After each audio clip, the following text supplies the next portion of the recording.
Bismillahirrahmanirrahim. Assalamualaikum warahmatullahi wabarakatuh. Innal hamdalillah nahmaduhu wa nasta'inuhu wa nastaghfiruh.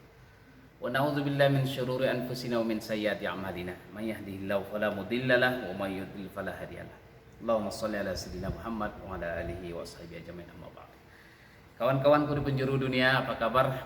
Dari lantai 2 Masjid Dinamika Umat, saya menyapa mudah-mudahan kalian dalam kebaikan. Dalam menjalankan ibadah Ramadan ini diberikan kesehatan dan kekuatan. Amin ya Allah ya Rabbal Alamin. Kembali renungan menjelang senja, saya ambil topiknya dari buku Menggapai Kesalahan Sosial. Sedekah tak pernah salah. Sedekah tak pernah salah. Terinspirasi dari sebuah hadis yang diriwayatkan dari sahabat Rasulullah Abu Hurairah radhiyallahu anhu,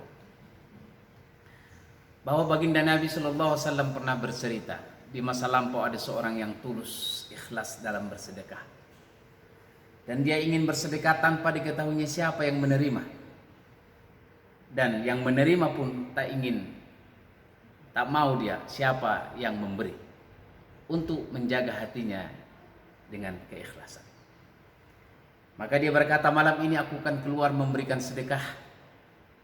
Maka dia pun berangkat dari rumahnya dan mencari siapa yang bertemu dengan dia di jalan. Pertama, itulah yang dia berikan sedekah. Setelah diberikannya, dia langsung pergi. Di tengah kegelapan malam atau remang-remang yang tidak jelas siapa yang memberi dan yang menerima itu. Lalu keesokan harinya, orang-orang berkumpul memperbincangkan siapa yang bersedekah tadi malam itu. Masa yang menerima sedekahnya adalah seorang pelacur? Mana pantas seorang pelacur menerima sedekah? Dan dia mendengar perbincangan orang banyak itu. Lantas dia menyesal, ya Allah, ternyata sedekahku diterima oleh seorang pelacur. Aku akan bersedekah lagi. Maka besok malamnya dia meninggalkan rumah, pergi berjalan di jalan yang lain dan bertemu dengan seseorang, dan diberikannya sedekahnya. Setelah sedekah dia pulang dan tidak mau tahu dia siapa yang menerimanya. Lantas apa yang terjadi? Besok harinya orang berkumpul lagi membicarakan, siapa yang bersedekah tadi malam? Masa yang menerima sedekahnya orang kaya? Kan masih banyak orang miskin. Tidak pantas orang kaya menerima sedekah.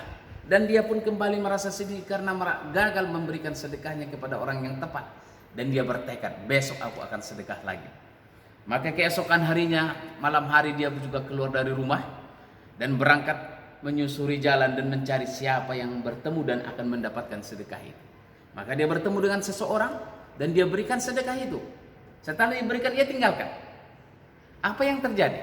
Besok paginya orang kembali berkerumun bercerita, memperbincangkan siapa orang yang bersedekah, tapi justru yang menerima sedekahnya adalah seorang pencuri. Mana pantas pencuri mendapatkan sedekah? Dan sang dermawan ini pun mulai merasa sedih, ya Allah, sedekahku jatuh kepada seorang pelacur, kepada orang kaya dan seorang pencuri. Lantas di tengah malam ia bermimpi, ada suara ia terdengar, wahai fulan, jangan kau bersedih dengan sedekahmu. Sedekahmu telah diterima oleh Allah Subhanahu wa taala. Adapun sedekah yang jatuh ke tangan seorang pelacur, semoga ia berhenti melacurkan diri. Adapun sedekahmu kepada orang kaya, kiranya ia sadar dan mau berbagi kepada orang lain. Sementara sedekahmu kepada pencuri itu boleh jadi akan membuatnya berhenti mencuri. Hadis riwayat Bukhari. Dari kisah yang sangat menarik ini, kita ambil pelajaran. Yang pertama, dasar utama segala perbuatan baik adalah ketulusan, semata-mata ikhlas kepada Allah Subhanahu wa taala. Yang kedua, jika sedekah itu untuk seseorang secara langsung, maka lebih utama dilakukan secara tersembunyi-sembunyi. Sebab sedekah yang diberikan secara langsung memberikan ruang bagi pemberi untuk dipuji atau mendapat balas jasa dari si penerima. Dan yang ketiga, sedekah yang tulus tidak akan diabaikan dan pasti mendapat ganjaran berlipat dari Allah Subhanahu wa taala. Firman Allah Subhanahu wa taala memberikan gambaran ini, auzubillahi minasyaitonirrajim. In tubudus sadaqati fa ni'mahi wa in tukhfuha wa tu'tuhal fuqara'a fa huwa khairul lakum wa yukaffir ankum sayyi'atikum. Kalau kalian memberikan sedekah secara terang-terangan, itu pun baik bagimu. Dan jika kalian bersedekah dengan secara sembunyi dan memberikan kepada orang fakir, maka itu juga baik bagimu. dan saya Allah akan mengampuni, menutupi segala kesalahan, sebagian dari kesalahan-kesalahan. Mudah-mudahan kisah yang singkat ini menambah semangat kita untuk bersedekah, apalagi dalam kondisi yang susah sekarang ini karena wabah corona COVID-19 yang menghantam seluruh sektor kehidupan. Sekarang banyak orang-orang susah. Dari kisah ini memberikan pelajaran, tak usah pilih-pilih siapa yang akan menerimanya. Siapapun yang kau temui dan memang ada rezeki, bersedekahlah. Tidak bisa banyak sedikit pun tak apa. Dan kalau bisa, kalau langsung ke orangnya, usahakan secara tersembunyi. Supaya apa? Tetap terjaga keikhlasan. Tapi kalau untuk mengajak orang lain bersedekah, lakukanlah secara terang-terangan. Fa amma bi ni'mati rabbika fahaddits. Wa amma bi ni'mati rabbika fahaddits. Maka nikmat yang Allah berikan itu syukurilah.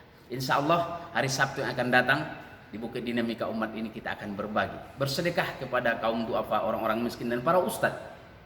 Dan kita ajak kepada para donatur di seluruh negeri, penjuru dunia. Ayo sama-sama.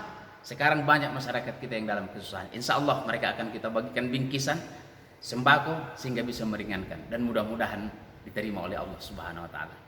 Dari Bukit Dinamika Umat, wabillahi taufiq wal hidayah. Assalamualaikum warahmatullahi wabarakatuh. Horas.